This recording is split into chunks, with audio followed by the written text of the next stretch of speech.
পর্যাবৃত্ত গতি। পর্যাবৃত্ত গতির আগে আমরা প্রথমে জানবো যে আসলে পর্যাবৃত্ত বিষয়টা কি।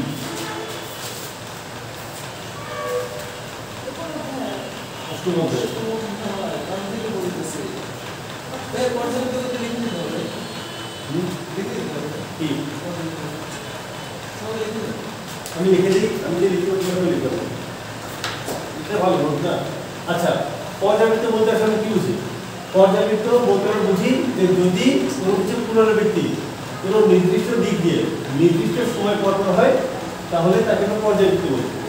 যেমন ঘড়ি কাটা গতি, নির্দিষ্ট সময় পর পর নির্দিষ্ট দিকে অতিক্রম করে না, তখন সেটাকে বলবো আমরা পর্যাবৃত্ত। ঠিক আছে,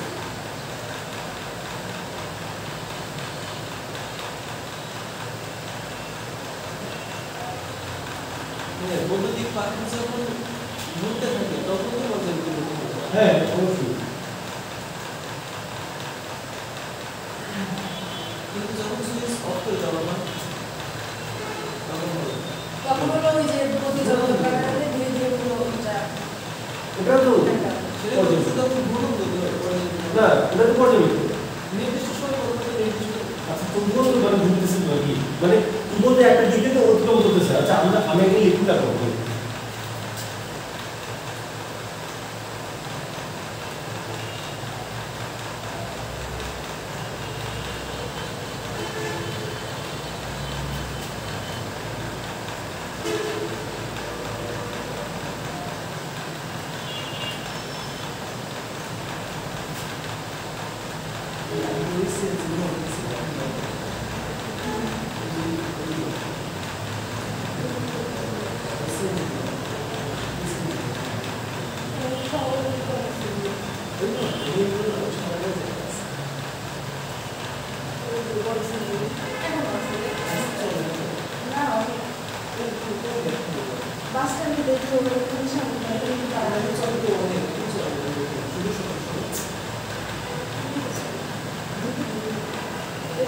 ওকে দেখো আমার পর্যাবৃত্তের সংজ্ঞাটা কি?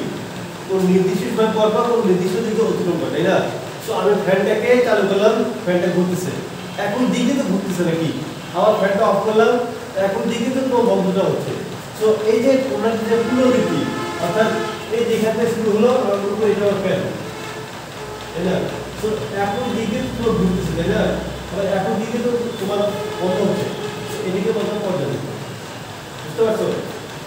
এখন এই পর্যাবৃত্ত এটাকে দুই ভাগে বিভক্ত করা হচ্ছে।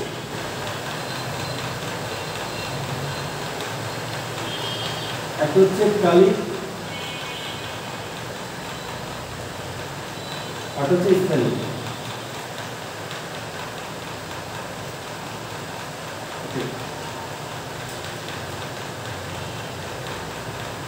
এখন কালিক কি এবং স্থানিক পর্যাবৃত্তটা কি? কালিক পর্যাবৃত্তটা হচ্ছে যখন কোনো কিছুর পুনরাবৃত্তি কোনো স্থানের সাপেক্ষে হয়। ওকে,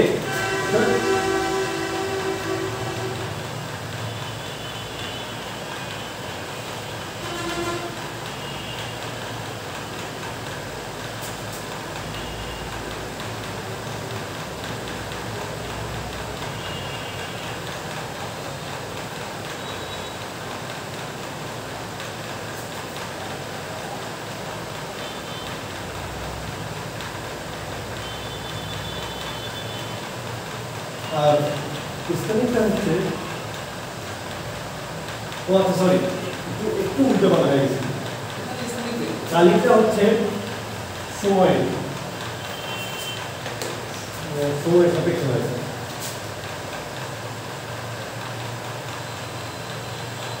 আর স্থানিকটা হচ্ছে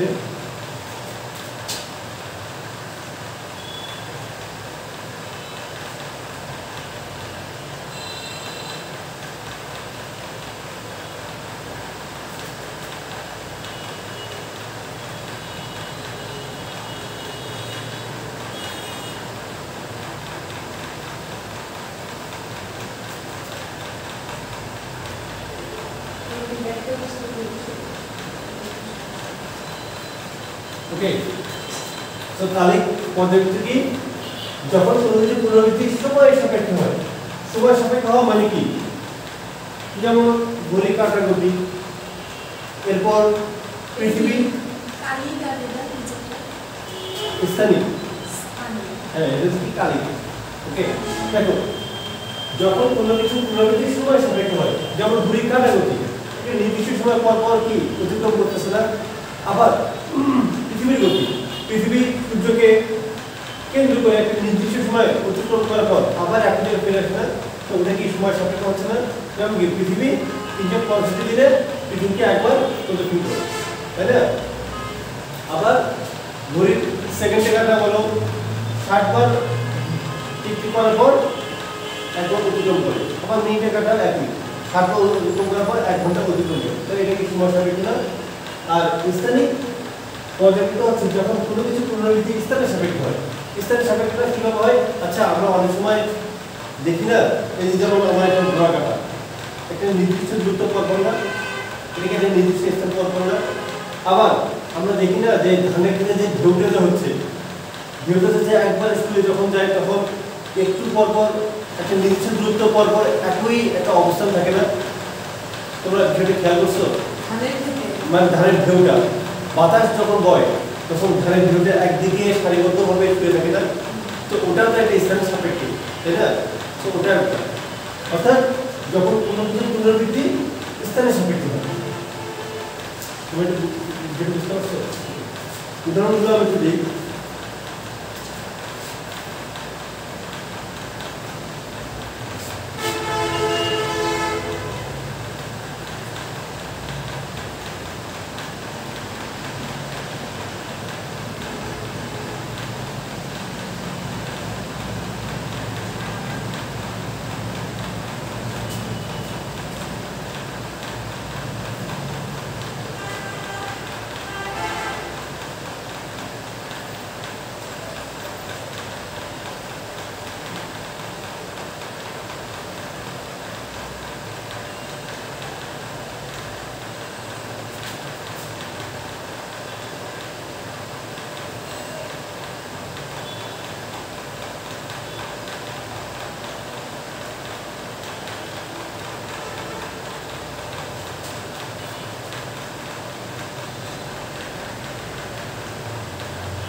যেমন তোমার কাপড়ের ক্ষেত্রে তো এটা তো জানো, যেমন এটা আমার কাপড়, তো কাপড়কে নির্দিষ্ট পরে থাকে না, থাকে না এরকম কাপড়ে। আবার ধান খেতে মনে করো তারপরে এটা একটা ধান খেত, তো ধান খেতে যে ধানগুলো থাকে, ধানের গাছগুলো থাকে, এটা কি নির্দিষ্ট সারিবদ্ধ থাকে না, সারিবদ্ধ থাকে না। যখন এখানে যখন বাতাস বয় তখন এটা যখন শুয়ে যায় তখন একটা নির্দিষ্ট সরলতা মাধ্যমে তারা কি শুয়ে থাকে না, তো ওটা তো কোনো একটা স্থানের সাপেক্ষে, তাই না। এই জন্য ধান খেতে ঢেউয়ের বিপরীত সময় স্থানীয়, বুঝতে পারছো? ওকে, বুঝে দিলাম।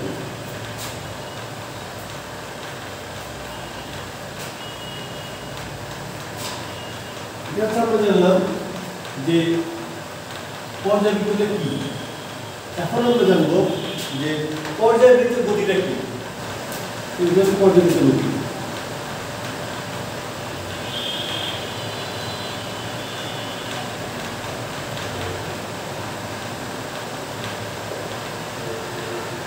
পর্যায়বৃত্তের গতি এতক্ষণ আগে আমরা জানলাম যে পর্যায়বৃত্তের বিষয়টা কি। পর্যায়বৃত্তের বিষয়টা বলতে বোঝায় যে পুনরাবৃত্তি। এবার আমরা জানবো পর্যায়বৃত্তের গতি।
ওকে, তাহলে পর্যাবৃত্ত গতির শর্তটা কি?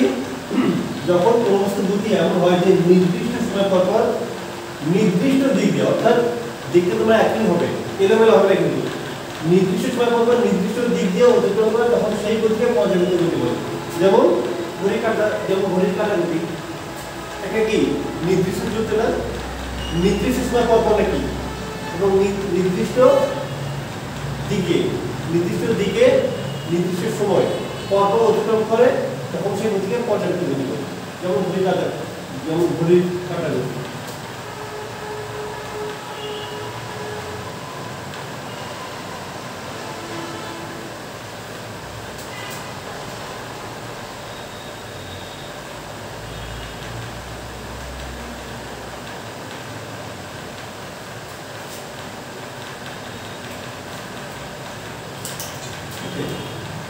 তাহলে আমরা পর্যাবৃত্ত গতিটা বুঝতে পারলাম। এবার আমরা জানবো যে হচ্ছে স্পন্দন গতি। আচ্ছা, এর আগে আমরা আগে বুঝে জানি যে পর্যায়কালটা কি। পর্যায়কালটা হচ্ছে যে একটা পর্যায়বৃত্ত গতি সম্পূর্ণ করতে যে সময়টা লাগে তাকে বলে পর্যায়কাল। যেমন পর্যায়বৃত্ত গতিটা কি, যে মনে করো আমার এটা একটা ঘড়ি, তাই না? তো এটা হচ্ছে আমার কেন্দ্র ও, আর এটা কি আমার বারো। তাহলে একটা ঘড়ি কাটা এখান থেকে শুরু করে এই জায়গা থেকে ঘুরে আস্তে আস্তে এই জায়গায় আসছে, যে সময়টা লাগলো এই সময়টাকে বলে তোমার পর্যায়কাল। তাহলে পর্যায়কালটা কি? একটা পর্যায়বৃত্ত গতি সম্পূর্ণ করতে যে সময়টা লাগে তাকে বলে পর্যায়কাল।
ওকে, পর্যায়কালকে কি দ্বারা প্রকাশ করা হয়? ঠিক আছে,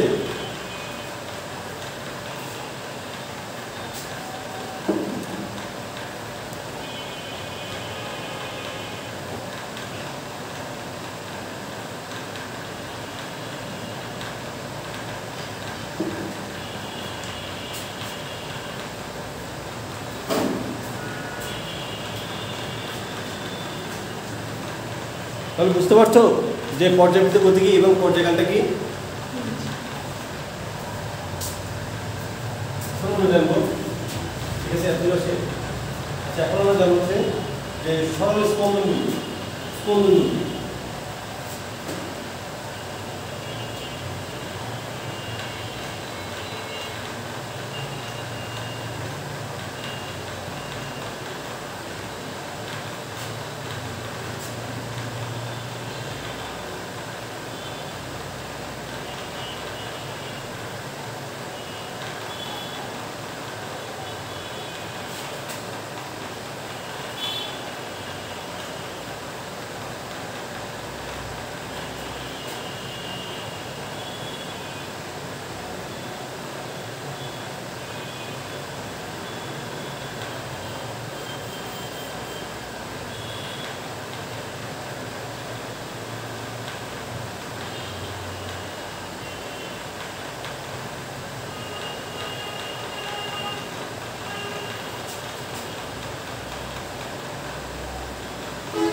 তাহলে স্পন্দন গতিটা কি? যদি কোনো বস্তুর গতিপথে পর্যায়কালের অর্ধেক সময় একদিকে এবং পর্যায়কালের বাকি অর্ধেক সময় অন্যদিকে সম্পূর্ণ করে, অন্যদিকে বলতে বিপরীত দিকে।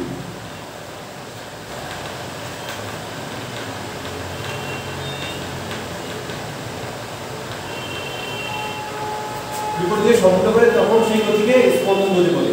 যেমন দোলনার গতি। আচ্ছা, দোলনার গতি কি? আমি দোলনাকে ধাক্কা দিলাম, একদিকে গেল, ওকে, আবার একদিকে যাওয়ার পর স্থির হয়ে আবার বিপরীত দিকে আসলে দোলনার গতি। আবার গিটারের তারের গতি, গিটারের কি ছিল? গিটারের তারের গতি।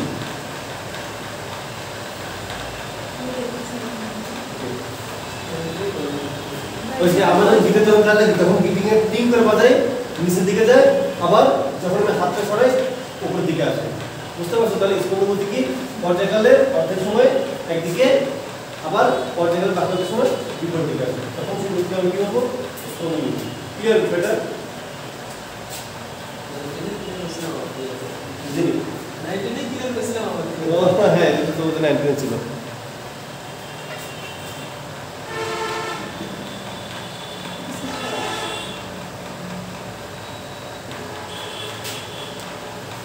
তুমি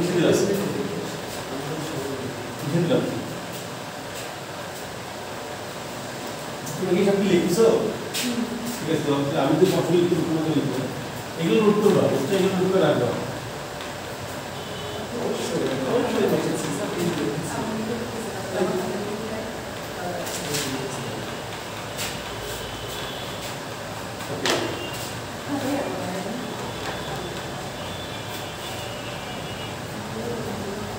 মনে করো এখন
দেখো, মনে করো যে কোনো একটা কণাটার গতিপথটা ছিল সিডি, ওকে, আর ওটা হচ্ছে কণাটার সাম্যাবস্থান থেকে যে কোনো একটা জায়গায় ধরুন যে এন বিন্দুতে বস্তুটার সরণ করবে, তাহলে বস্তুর সরণ কত? এক্স, তাই না? এখন এই সময়ে বস্তুটার উপর ত্বরণ ক্রিয়াটা করে, ত্বরণটা হচ্ছে বস্তুর সরণটা যেদিকে ঘটছে, দেখো সরণ কিন্তু ওর থেকে এন দিকে ঘটছে, কিন্তু এই সময় যে বস্তুর ত্বরণটা ঘটে, তার ত্বরণটা ঘটবে তার বিপরীত দিকে। বিষয়টা হচ্ছে যে ত্বরণটা এই কণার উপর আমি বস্তুর তো আমি যে সরণটা ঘটছে তখন তো বস্তুর ত্বরণ ঘটছে, তাই না? এখানে তো সরণটা কি? ভেক্টর রাশি। ত্বরণটা কি? ত্বরণ কিন্তু ভেক্টর রাশি, তাই না? তাহলে আমার ও থেকে এন বিন্দু যখন বস্তুটা সরণ করছে তখন তো বস্তুর উপর ত্বরণটা ক্রিয়া করছে, তাই না? ত্বরণটা হচ্ছে তোমার, তাহলে আমার ও থেকে এন বিন্দুতে যখন বস্তুটা সরণ করছে তখন কি সরণটা কি এদিকে ঘটেনি? তখন বস্তুর উপর যখন ত্বরণটা ক্রিয়া করছে তখন ত্বরণের দিকটা হচ্ছে তার বিপরীত দিকে। বুঝতে পারছো? অর্থাৎ এই জায়গায় ত্বরণ এবং সরণ একটা অপরটা কি বিপরীত, মানে দিকটা মানে সমানুপাতি ঠিক আছে। এখানে আমি বস্তুর উপর ত্বরণ ক্রিয়া করছি, বস্তুর সরণ ঘটছে, কিন্তু ত্বরণের দিক এবং সরণের দিক কি বিপরীত। বুঝতে পারছো? কারণ দুটোই কি ভেক্টর রাশি না? তাহলে এই জায়গায় আমার এ সমানুপাতিক এক্স কিন্তু মাইনাস। বুঝতে পারছো? তাহলে আমি এখন সমানুপাতিক চিহ্ন উঠে গিয়ে আমার কি হয়ে একটা ধ্রুবক করবে, তাহলে a equal minus k x. Okay, এখন আমরা স্প্রিং এর সূত্র আছে যেটা তোমাদের পরবর্তী করো, জাস্ট তুমি এতটুকু জেনে রাখো যে ওমেগা সমান √k/m, এটা হচ্ছে স্প্রিং ধ্রুবক। তাহলে ওমেগা স্কয়ার সমান কি k/m, তাই না? তাহলে k সমান কি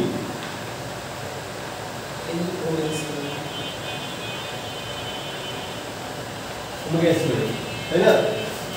এটা কিন্তু আমরা স্প্রিং এর অঙ্গের ক্ষেত্রে আমরা এই বিষয়টা জানবো। ওকে, তাহলে আমার k এর সাথে ওমেগা এর সম্পর্কটা কি? সমানুপাতিক না? এই জন্য আমরা a ইকুয়াল k এর জায়গায় আমরা ওমেগা স্কয়ার লিখব, যেহেতু k টা একটা ধ্রুবক, তাই না? তো এই জন্য আমরা k এর জায়গায় আমরা ওমেগা স্কয়ার লিখব।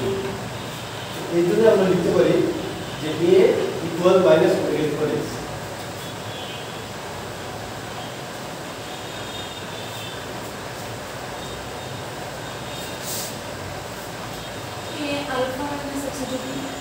তো এটা সমানুপাতিক, তা আমি তো সমানুপাতিক চিহ্ন উঠে দেবো, অবশ্যই একটা ইকুয়াল এবারে ধ্রুবক বলবে আর মানে শুধু সমান থাকবে, তাই না? আর এখানে দেখেন আমরা একটা লিখলাম যে k এবং ওমেগা স্কয়ার কি পরস্পর সমানুপাতিক, এই জন্য আমরা k এর জায়গায় ওমেগা দিচ্ছি। আর ওমেগা তো আমরা তো জানি যে ওমেগা সমান কি কৌণিক বেগ।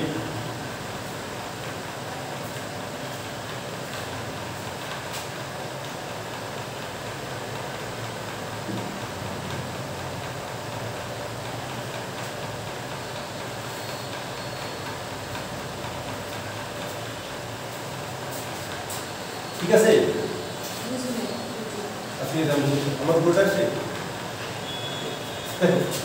আমার a সমানুপাতিক কি মাইনাস x, আমি দেখালাম যে সাম্যাবস্থান থেকে বস্তুর উপর ত্বরণটা ক্রিয়া করতেছে, বস্তুর সরণ করতেছে x মিটার, তাই না?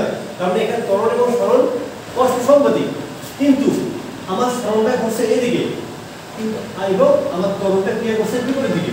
তাহলে সরণ এবং ত্বরণ পরস্পর সমানুপাতিক, দিকটা কি বিপরীত, আর যখন দিক বিপরীত তখন কি মাইনাস হবে না? এটা বুঝতে পারছো? এখন আমি সমানুপাতিক চিহ্নটা তুলে দিলাম, তাহলে ইকুয়াল এবং একটা ধ্রুবকটা কি আমার কে, তাই না? এখন আমরা জাস্ট এই সমীকরণটা হচ্ছে আমরা পরবর্তীতে এই বিষয়টা জানবো যে পুরো বিষয়টা কি। জাস্ট মনে রাখতে ওমেগা ইকুয়াল k/m। ওকে, তো আমরা ওমেগা এর সমান কি k/m লিখতে পারি, তাহলে k এর সাথে ওমেগা এর সম্পর্কটা কি সমানুপাতিক, এই জন্য আমরা k এর জায়গায় ওমেগা স্কয়ারটা লিখলাম, ধ্রুবকের মান এটা তুলে দিই। ওকে, এবং পরবর্তীতে এটা আমরা সমীকরণের সমাধান করব, কিভাবে এটা সেটা আমরা আস্তে আস্তে জানব। বুঝতে পারছো? ওকে, এখন আমরা f সমান কি জানি m এর, তাই না? এখন আমরা এই সমান কি জানি মাইনাস, তাই না? তাহলে minus m omega square x, তাই না? এটা f। ঠিক আছে, এখন বিষয়টা দেখো তো, আমার m বস্তুর ভর, এটা কি ধ্রুবক, আবার ওমেগা স্কয়ার এটা তো ধ্রুবক, তাই না? কারণ ধ্রুবক না হলে তো আমরা কি বদলে লিখতে পারতাম না, তাহলে ধ্রুবক তো ধ্রুবকই। এখন ধ্রুবক যদি আমি তুলে দিই তাহলে কি হবে, বিপরীত ভাবে নিয়ে যাবে, ইনভার্স করবে। তাহলে আমি এখানে সমানুপাতিক চিহ্ন উঠে গিয়ে আমি একটা ইকুয়াল দিলাম, একটা ধ্রুবক দিলাম। এখন আমি যদি ইকুয়ালটা এবং ধ্রুবকটা তুলে দিই তাহলে কি হবে, সমানুপাতিক। তাহলে এর সমানুপাতিক মাইনাস x না?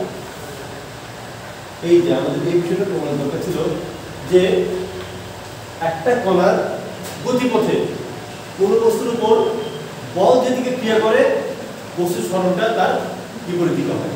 ওকে, আর এই যে বল, এই বলটাকে বলে প্রত্যয়নী বল। প্রত্যয়নী বল কেন প্রত্যয়নী বল? কারণ আমি বলটা যেদিকে ক্রিয়া করতেছি বস্তুর সরণটা তার বিপরীত দিকে করতেছে, এই জন্য এই একটাকে প্রত্যয়নী বল বলে। আচ্ছা, আমরা যে একটা যে সপ্তম অধ্যায়ে যে বললাম যে পীড়ন বিকৃতি, সো ওখানে কিন্তু আমি কি মানে কি দেখেছি যে পীড়নটা কি, যে যে একটা বস্তু যখন বল প্রয়োগ করার ফলে বস্তু যখন আকার পরিবর্তন হয় তখন ভেতর থেকে একটা বল ক্রিয়া করে যে আমরা যদি আকারটা পরিবর্তন করতে না পারি তখন সেই বলটা কি বলি প্রত্যয়নী বল। প্রত্যয়নী বল না বিজন বা প্রত্যয়নী বল, তাই না? ওইটাই হচ্ছে তোমার কি। তাহলে আমরা একটা কি বলবো,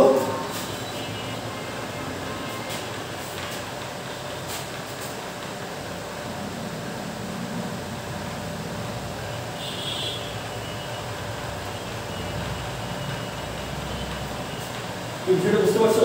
আমাদের মেইন উদ্দেশ্যটা ছিল যে f মাইনাস x এই সমীকরণে আসবে।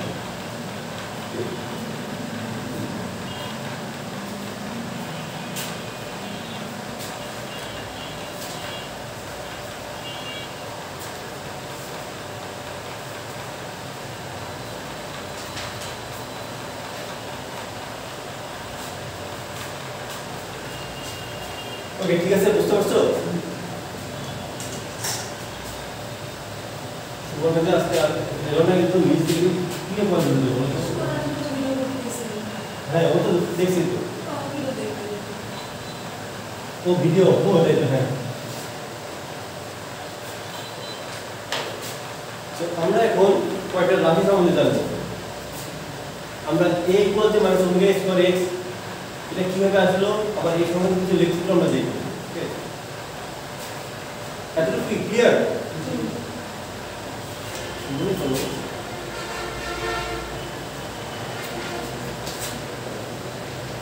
ও একটা বস্তু এই অবস্থায় আছে, ওকে, একটা নির্দিষ্ট সময় পর পি বিন্দু আছে, আমি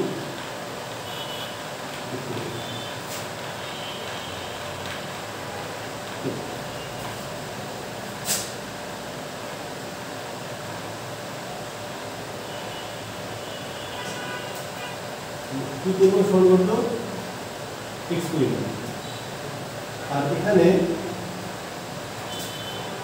এইটা এই কোণ এবং এই কোণ পরস্পর সমান। আচ্ছা, এই কোণ এবং এই কোণ পরস্পর সমান কেন? একান্তর কোণ, তাই না? দুটো পরস্পর সমান সমান রেখে একটা সরলরেখা সেট করলে একান্তর কোণগুলো পরস্পর সমান, অন্য কোণগুলো পরস্পর সমান, তাই না? এর এইগুলো কথা ছিল আমার ম্যাথমেটিক্যাল কথা মনে করতে যাচ্ছে। এই একান্তর কোণ, অন্য কোণ এগুলো তো হায়ার সব লিখেছিল, তখন কিন্তু বিষয়গুলো খুব কঠিন ছিল আমার কাছে। এই যে দুটো সরলরেখা পরস্পরকে সেট করলে একান্তর কোণগুলো পরস্পর সমান, এগুলো প্রমাণ ছিল কিভাবে কি হায়ার মাঝে দিকগুলো ছিল, উপপাদ্যগুলো কি কঠিন ছিল, আমার প্রচুর ভয় লাগতো এই উপপাদ্যগুলো দেখে কেমনি কি। তবে আল্লাহর রহমতে আমি আমাকে স্যার যেভাবে করেছিল বা যে কটা করাইছিল ওগুলোর মধ্যে থেকে আমি 9 এ পড়ে গেছি, মানে বোর্ড পরীক্ষায় যা বলে তারটা হয়ে যেত। তো উপপাদ্যগুলো না আমার হচ্ছে আমার লিখিত অনেক ভালো হয়েছে। আমি কত পাইছিলাম 50-এর মধ্যে, হায়ার মার্ক পাইছিলাম 45 50-এর মধ্যে। আমার এমসিকিউ খুব পাস ছিল, এমসিকিউ এত কঠিন ছিল, এমসিকিউ মনে কত 10 না 11 পাইছিলাম।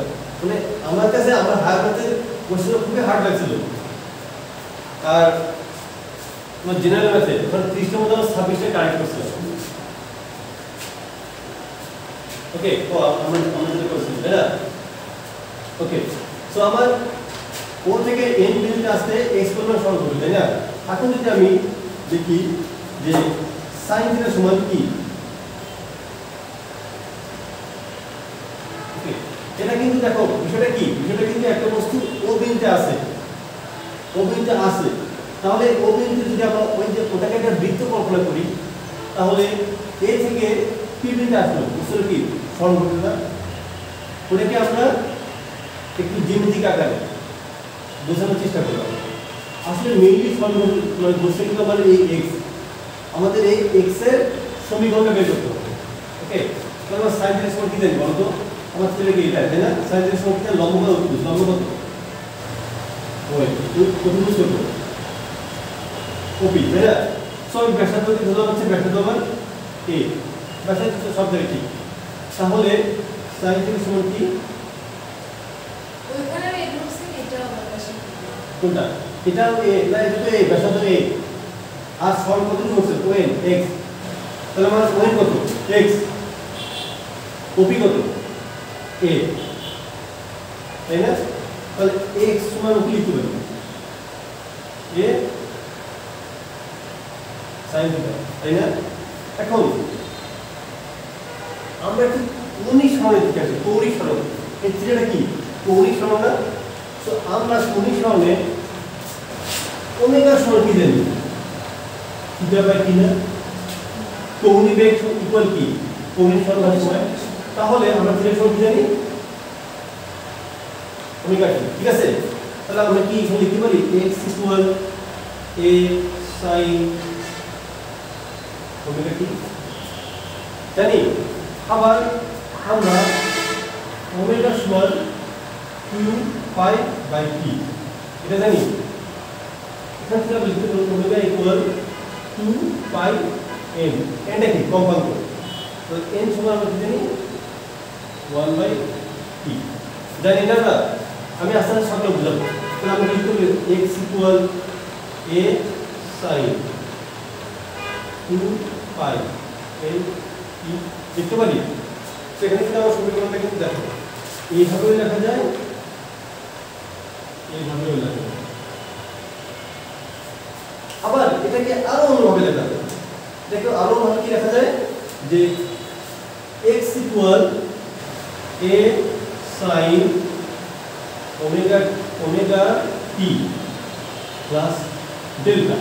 এখন প্রশ্ন হতে পারে যে ডেল্টাটা কি? ডেল্টাটা হচ্ছে, আচ্ছা আমরা একটা বস্তু রৈখিক বেগের ক্ষেত্রে আমরা জানি যে একটা বস্তু আদি বেগ নিয়ে শুরু হয়, আদি বেগ নিয়ে। সো ডেল্টাটা হচ্ছে যে একটা কণা প্রারম্ভিক অবস্থায় কত কোণে যাত্রা শুরু করে। ওকে, সে 0 ডিগ্রি কোণে যাত্রা শুরু করতে পারে, 50 ডিগ্রি কোণে, 60 ডিগ্রি কোণে। এই ডেল্টাটা বোঝায় যে আমরা কত কোণে আরম্ভ করতেছে। বুঝতে পারছো? এটি এখানে 2 বাই n টি লিখছেন না h টি 2 বাই n টি। nটা কি? এটা হচ্ছে কম্পাঙ্ক। আচ্ছা এখন দেখো তো আমার x এতটুকু বুঝতে পারছো তো আলমগীর? আমার x টা কিসের সমীকরণ? sin এর না? sin তরঙ্গকে এটা নির্দেশ করতেছে না? তো আমরা sin তরঙ্গ মানে কি এটা আমরা জানি, তাই না?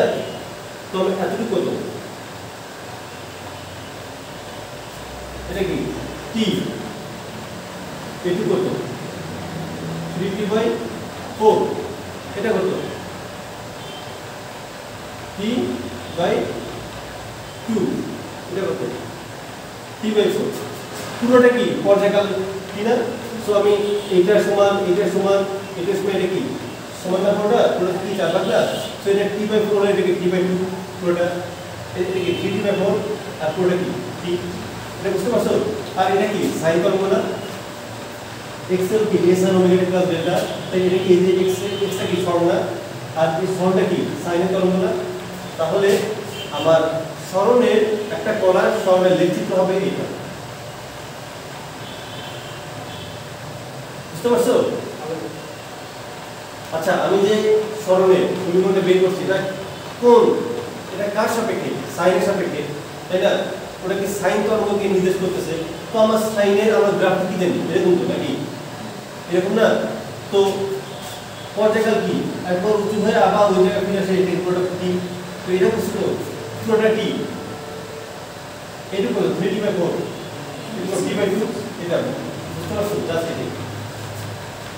এই সমীকরণের লেখচিত্র এটা। হ্যাঁ এটা লেখচিত্র, এটা সরল লেখচিত্র।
বেগে যাব। আচ্ছা সরণ থেকে আমরা বেগে কিভাবে যাব? অন্তরীকরণ করে, তাই না? তাহলে আমরা x এর সমীকরণ কি পাইছি? x ইকুয়াল পাইছি a sin ওমেগা t, তাই না? ডেল্টা দিলাম না, ওটা দিলাম যে ডেল্টা 0 ডিগ্রি। ওকে, সো আমি এটাকে অন্তরীকরণ যদি করি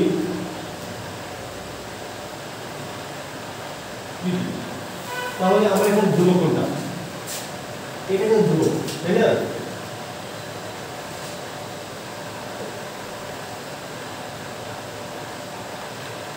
তোমরা কি অন্তরীকরণ করছো?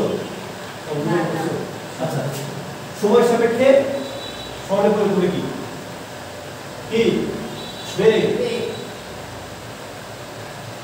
তাহলে কি হবে? a cos omega t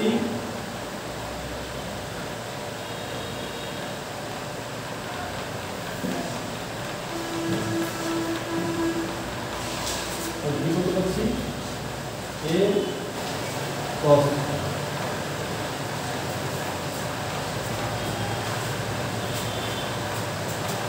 a omega cos omega t। ওকে, এখন আমরা যদি এই রেখাকে সমীকরণ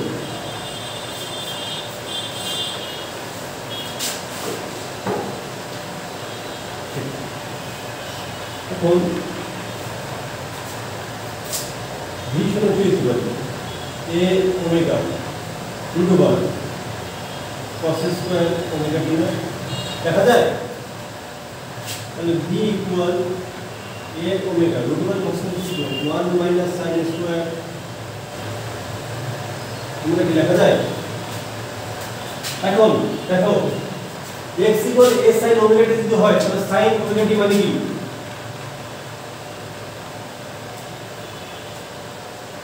ঠিক আছে, তাহলে কি করব? v equal a omega root over 1 minus x square by a square লেখা যায়? এখন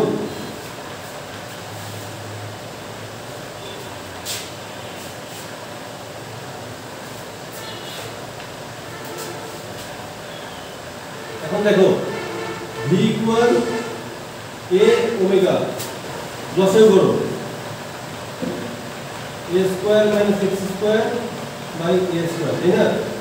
তাহলে v equal a omega কত হচ্ছে? root over a square minus x square আর a square উপর রুট থাকা মানে কি a, তো এটা আছে কত?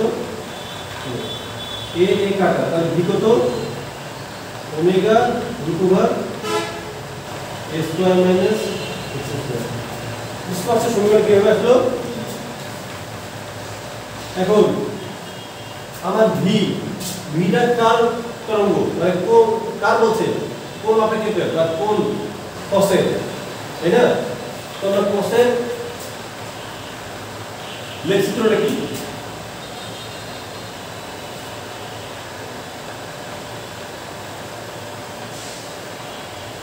তাই না? তো আমার হচ্ছে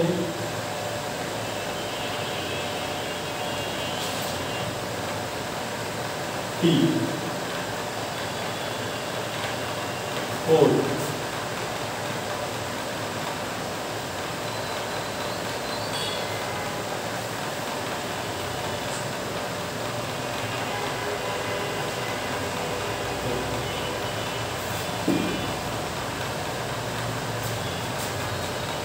okay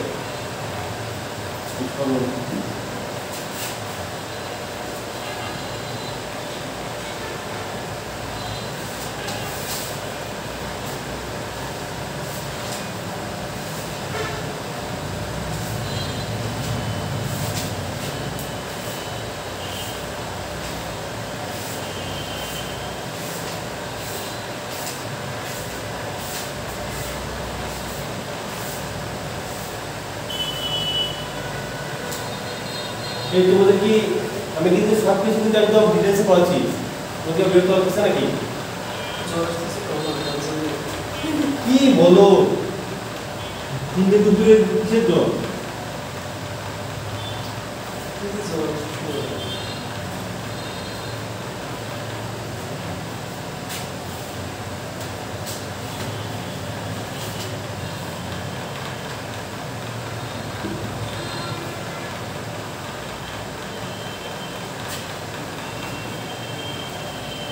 তাহলে কি বুঝতে পারছো? আচ্ছা আমি কিন্তু একদম ডিটেইলসে সব পড়াচ্ছি কিন্তু একদম বইয়ে হুবহু যেগুলো আছে যতটুকু দরকার মনে বিরক্ত লাগছে না যেগুলো যদিও পরীক্ষা আসবে না বাট তোমাদের এতটুকু জানা থাকে যে কোনটা থেকে কিভাবে আসলো বুঝতে পারছো সোনালি? আমার বলে যাই নিজের কষ্ট দিতে চাই না বুঝিনি কিছু না ওকে শেষ বইটা তো অরিজিনাল করে দেবো সোনালি তুমি তো আজও বুঝলে না হ্যাঁ তুমি তো আজও বুঝলে না বুঝলাম না যেটা বলতে চাই কি বলতে চান পড়াশোনার মনোযোগী হও তাকে অসাধারণ কি হবে বিয়ে তো করতেই হবে তোমরা নাই করলে কিন্তু আমাদের কি হবে আপনাদের পড়াশোনাই করতে হবে মাস্ট আসলে করতে হবে বুঝছো এই যে বেকার মতো ও এটা তো বড় বড় দিয়ে করছে ওষুধ এখন ওষুধ দিলে ভয় লাগবে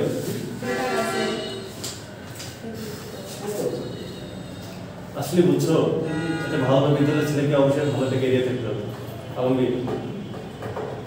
ভালো ক্যারিয়ার থাকতে হবে প্রত্যেকটা ছেলে এই তাহলে দেখো আমরা ভিজুয়াল কি জানি এ ওমেগা সাইন ওমেগা তাই না এখন আমরা ত্বরণে আনবো ত্বরণ মানে কি ব্যক্তিকে আমরা ত্বরণ কিভাবে জানি অন্তরণ করবো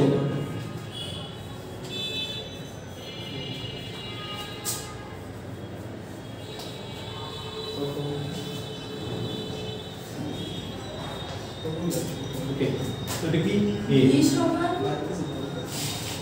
ওটা বলতে দেবে না কোনটা বি সমান এ ওমেগা সাইন কোস কস এই বড় ওকে তাহলে অন্তরণ কি হবে এ মাইনাস সাইন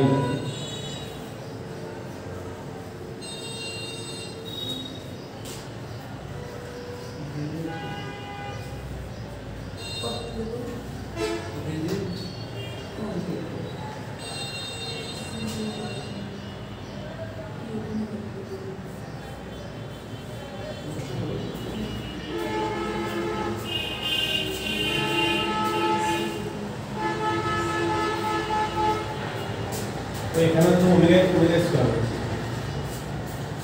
ওকে এখন দেখো তো এ মাইনাস আচ্ছা ওমেগা স্কয়ার দিলাম তাহলে এ sin ওমেগা টি মানে কি x না এ sin ওমেগা টি x না তার মানে একটু ডি এই যে দেখছো আমরা তো অনেক a equal minus omega square x কিভাবে লিখলাম হ্যালো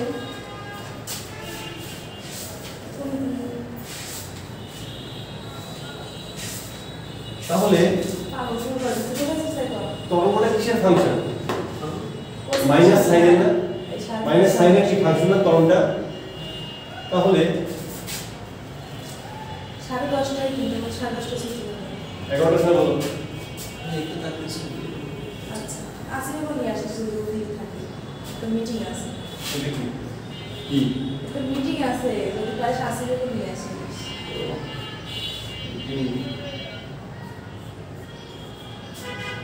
আচ্ছা ওর তো সময় লাগবে না হচ্ছে 10 মিনিট তারপর বাজারে যাব বাজারে থেকে তারপর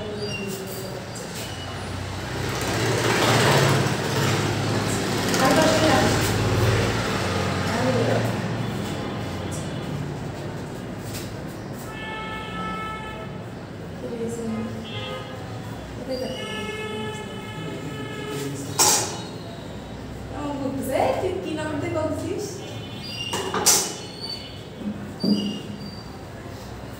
ক্লিয়ার বিষয়টা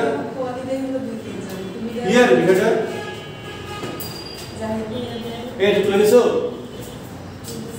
আমি তোমার যে না তোলা তাহলে আমি দিয়ে কিছু করা তাহলে আমি আর তোমাদের এত ডিটেইলস করব আমি তাহলে এত ডিটেইলস আর করবেন কিন্তু আজকে দেওয়া আসছে আবার তো সমস্যা হবে তোমার আমার খাতা তুলে দিলেই হয়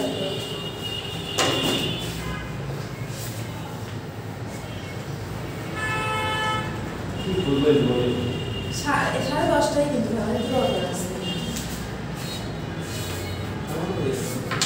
আচ্ছা আর বলো কালকে কি করবো আমরা?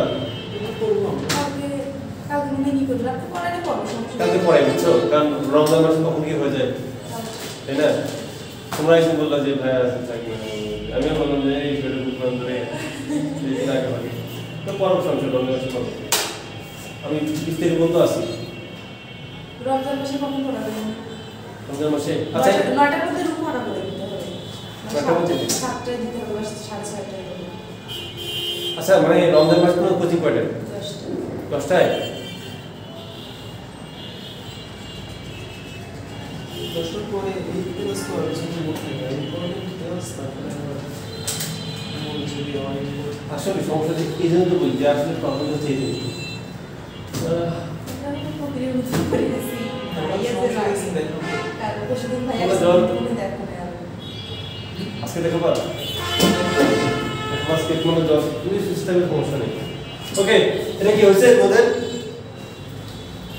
আচ্ছা এখন আমরা দেখবো যে আচ্ছা আমাকে এইসব পড়াতে হবে যে কম্পাউন্ড কি না এইসব পড়াতে হবে তাদের তোমাকে এটা পারবে না। আর এগুলো সময় এগুলো শুধু আমরা বলে দিচ্ছি এগুলো এখন সময় যতগুলো পুনঃস্পন্দন সম্পূর্ণ করে সম্পূর্ণ করে এগুলো পড়া আচ্ছা আমি একটু আরেকটা আলোচনা করবো 10 এবং 10 পার্থক্যটা কি। ওকে শেষ এলো। কারণ আমি চাইছি যে এটা খুব দ্রুত শেষ করে দেবো অধ্যায়গুলো। অন্তত আমি চাই যে আমি যাওয়ার আগে শেষ করে দেবো।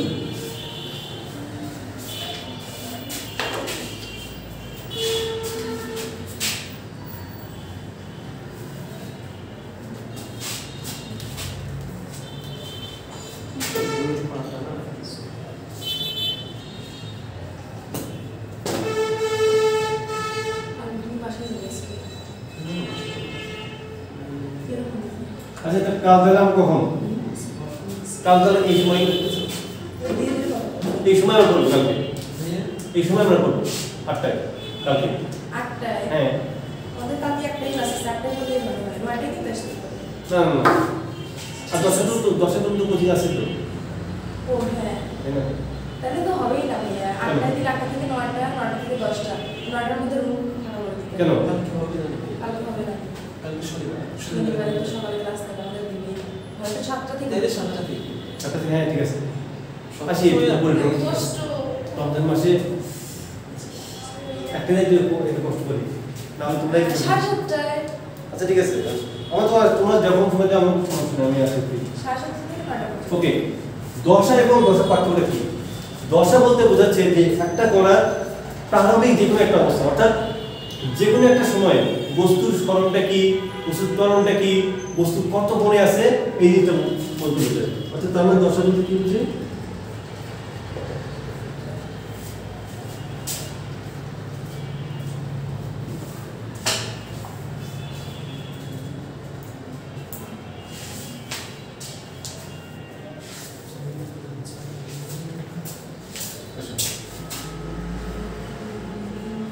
আচ্ছা এই জিনিসটা কেমন করে প্রায় আছে না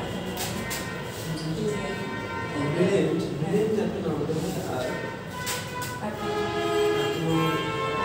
তোমাকে আইডিয়া দিয়ে মেডিকেল প্ল্যান দিয়ে তোমার আমরা শুধু এই মেডিকেলের ছবি দিয়ে তোমার ফোন নাম্বারটা দিয়ে একটা করতে দিয়ে কোটা বসে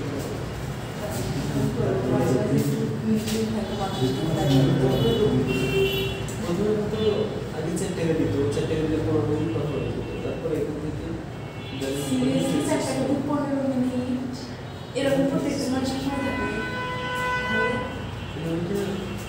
থেকে শেষ তো শেষ একবার আগে দিত এখন দিবে কিনা এখন তুমি যে ইউজ করে এটা খুবই কেমন কাটবে? মানে 40 বছর করে দিই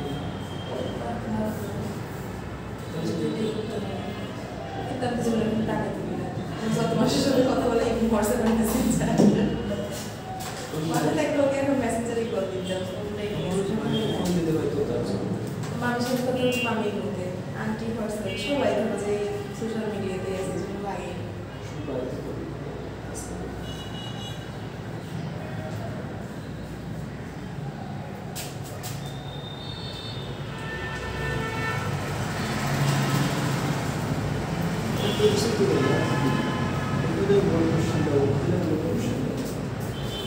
ওকে, তাহলে দশা বলতে বোঝাচ্ছে যে কোনো মুহূর্তে কণার গতি নির্দেশক সূচক দশা, অর্থাৎ প্রারম্ভিক অবস্থায় বস্তুর ত্বরণ, সরণ ইত্যাদি প্রকাশ করে। যেমন একটা কণা প্রারম্ভিক অবস্থায় তার স্থানের সাপেক্ষে যে কোনো একটা কোণে শুরু করতে পারে বা যে কোনো অবস্থানে সে থাকতে পারে, তাই না? একটা আচ্ছা, এই কণাগুলো যে আসে এটা মূলত তোমার তরঙ্গকে নির্দেশ করে, তাই না? আর তরঙ্গে কি মানে কি ঘটে? শক্তি সঞ্চালন ঘটে, কিন্তু বস্তুগুলোর স্থান কখনো পরিবর্তন হয় না। অর্থাৎ কণাগুলো এইভাবে যাবে আবার এই জায়গায় ফিরে আসবে, তাই না? তা এই যে কণা যে একটু চলাচল করতেছে, তাহলে এটা প্রারম্ভিক অবস্থায় কণা চলাচল বিভিন্ন হতে পারে বা বিভিন্ন কোণে বিভিন্ন অ্যাঙ্গেলে সেটা আসা হতে পারে। কোনটা এই দিকে যেতে পারে, সেটা কি একটা থিটা কোণে, বা কোনটা এই কোণে, কোনটা এই একদম সমান্তরাল বরাবর, যে কোনো একটা কোণে। সো এই জিনিসটাকে বোঝাচ্ছে তোমার দশা। নদীর পানির স্রোত যেভাবে যায়, তো ওখানে কি পানি চাই না, শুধু এই যায় পানি না একটা স্রোত হয়ে গেল, পানি তো চাই। পানিটা যে ওটা ঢেউ হয়, ওইটা যায় না, কোনটা? ঢেউটা যায়, মূলত তোমার ঢেউটা যায়। পানি পানিটা কি একটা পরে ধাক্কা দেয়? হ্যাঁ, একটা পরে ধাক্কা দেয়, মনে করো এও ধাক্কা দেবে, এইভাবে হেলে যায়। তো তো চলে যাচ্ছে কোনটা? পানি পানি কারণ যাচ্ছে, ওর অবস্থানে একটা ধাক্কা দিলে তো ও আরেক অবস্থানে যাচ্ছে, তার সামনেটা আবার তার সামনে যাচ্ছে। হ্যাঁ, ওটাই তো আমি বলছি যে এই জায়গায় ধাক্কা দেয় আবার ফিরে আসে। স্রোত হ্যাঁ, স্রোত তো ফিরে আসে না। স্রোত তোমার শক্তি সঞ্চালন করে, শক্তি সঞ্চালন করতে করতে এগিয়ে চলে। কিন্তু যদি এমন হয় না, তোমাদের বলতেছো যে মনে করো এই জায়গায় পানি আছে, এই জায়গায় পানি নেই, তখন তো পানিগুলো সব সর্বনিম্ন চলে যায়। কিন্তু কিন্তু মনে করো যে এই পুরো একটা জায়গায় যেখানে পানি এইটুকু পর্যন্ত আছে, কিন্তু পানিটা পূর্ণ, তখন সেই ক্ষেত্রে যখন একটা কোণা আরেকটা কোণা ধাক্কা দেবে, তখন শুধু ঢেউ সঞ্চালিত হবে, শক্তি সঞ্চালিত হবে, কিন্তু কোণা সঞ্চালিত হবে না। কিন্তু তোমাদের বলতেছো যে মনে করো যে মনে এটা একটা নদী, সে নদীর পানি আসলে এটুকু পর্যন্ত, এসব ফাঁকা, তো এই ক্ষেত্রে তো ফাঁকা একদম কণা শক্তি সবই তো যাবে, তাই না? না, ওটা বলতেছি না। যখন নদী কেমন বুঝতে আপনাকে, যে ওর সাথে গেলে দেখেন না, যে ওর সাথে দেখলে দেখেন না পানিগুলো এই কি করতেছে। আচ্ছা, ওটা আবার স্রোত তো খেলা করতেছে। আচ্ছা, শোনো, আমি তোমাদের দুটো জিনিস বুঝলাম। যদি ফাঁকা থাকে না, ফাঁকা থাকে না, তাহলে শুধু শক্তি সঞ্চালন হবে, শক্তি। বোবার দেয়। ওকে, শক্তি জিনিসটা কি মানে বুঝ না, যে কোনো বস্তু এটাকে আমি ওকে ধাক্কা দিচ্ছি, ও আমি এখন ধাক্কা দিচ্ছি একটা কণাকে, ওই কণা আবার আর ওকে ধাক্কা দিচ্ছি, এইভাবে ধাক্কা দিয়ে তোমার ঢেউটা তৈরি হচ্ছে, তাই না? এটা শেষ করে। ওকে, এখন হচ্ছে দশা পার্থক্য। তাহলে কি দশাটা কি, দশাটা বুঝতে পারছো? হ্যাঁ, দশা পার্থক্য।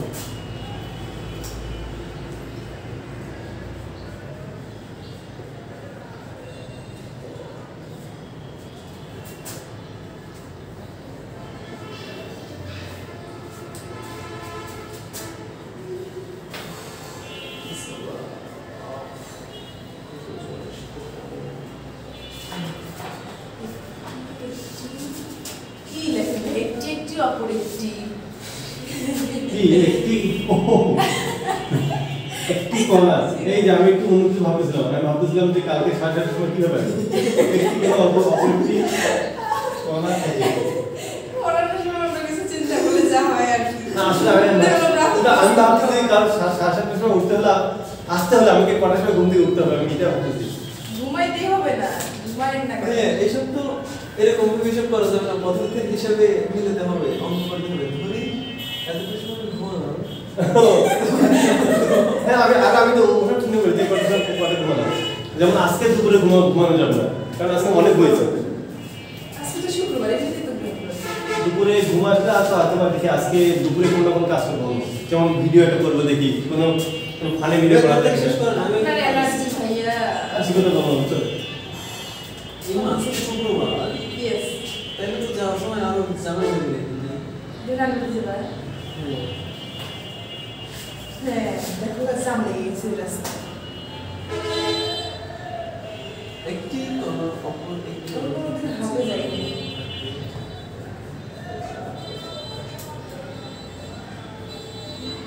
ওই মাস, তাইলে কি 19 বছর পার্থক্য করে আসছে।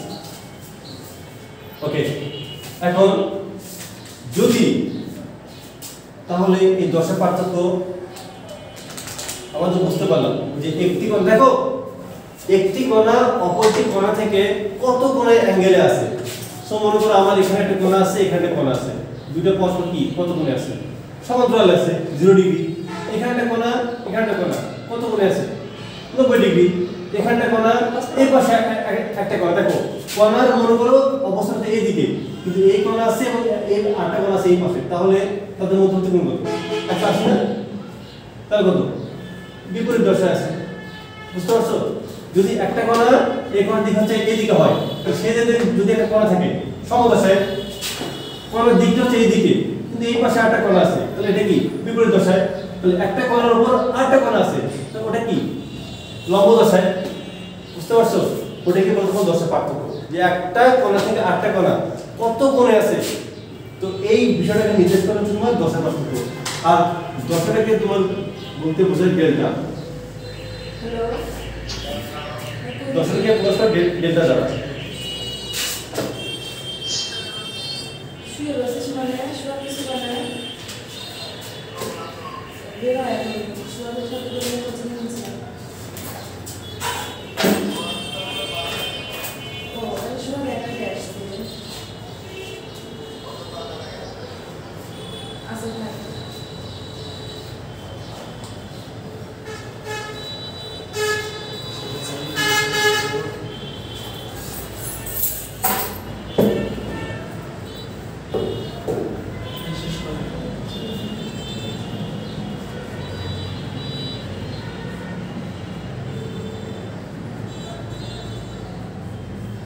হ্যালো কে কি করে